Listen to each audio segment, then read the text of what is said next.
நடிக்க ஆசை serial today episode என்ன மாதிரியான ட்விஸ்ட் ஆக்க போகுதுன்னு பார்க்கலாம்.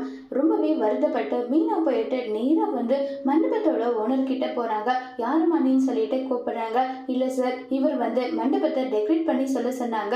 நான் வந்து மண்டபத்தை டெக்கரேட் பண்ணேன். ஆனா என்கிட்ட அட்வான்ஸா 25,000 ரூபாய் பணத்தை மட்டும் கொடுத்துட்டு மீதி எல்லாமே கொடுத்துட்டேன்னு சொல்லி ஏமாத்துறாங்கன்னு சொல்றாங்க. இதை கேட்டது அந்த மேனேஜர் வந்து, என்னம்மா போய் சொல்லிட்டு இருக்க? சார், நான் இவகிட்ட எல்லா பணத்தையும் தான் சார் கொடுத்தேன். இவ வந்து இப்படி பொய் சொல்லிக்கிட்டு இருக்கான்றாங்க.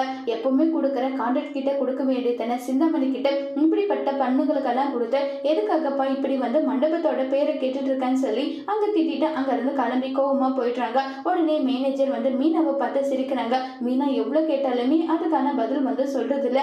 இதை நினைச்சு ரொம்பவே மீனா வருத்தத்துல இருக்காங்க.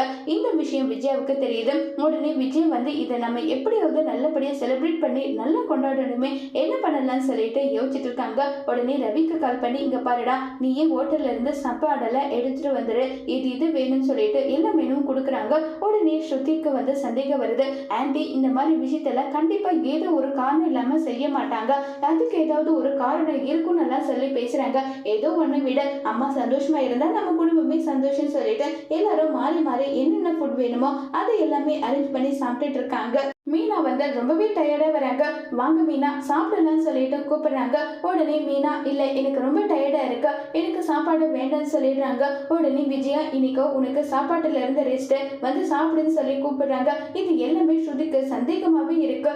இல்ல கண்டிப்பா ஆண்டி ஏதோ ஒரு விஷயத்த மறைக்கிறாங்க, அதனாலதான் இப்படி எல்லாம் இருக்குன்னு சொல்லிட்டு ஸ்ருதி சந்தேகப்படுறாங்க. நேரம் போயிட்டு ஏதாவது வந்து விஷயமா, நீ ஏன் என்கிட்ட எந்த விஷயமும் சொல்ல மாட்டேன்ற, சொல்லு மீனா நல்லா சொல்லி கேக்குறாங்க.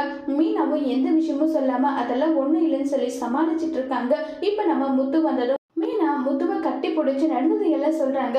இவனை சும்மாவே விடக்கூடாது, நீ நாள் முழுக்க கஷ்டப்பட்டு வேலை பார்த்திருக்கா, அந்த பணத்தை இல்லைன்னு சொல்றானான்னு சொல்லி ரொம்பவே கோவமா அந்த மேனேஜர் அடிக்க போயிட்டு கடைசியில மேனேஜரை வந்து கத்தியில குத்துற மாதிரி மீனாவுக்கு கனவு வருது. இல்ல இது எதுவுமே நம்ம அவர்கிட்ட சொல்லாம இதை நம்ம எப்படியாவது சமாளிக்கணும், ஆனா எப்படி சமாளிக்கிறது தெரியலையேன்னு சொல்லி ரொம்பவே பயங்கரமா ஃபீல் பண்ணி ரொம்பவே வருத்தத்திலேயே மீனா இருக்காங்க.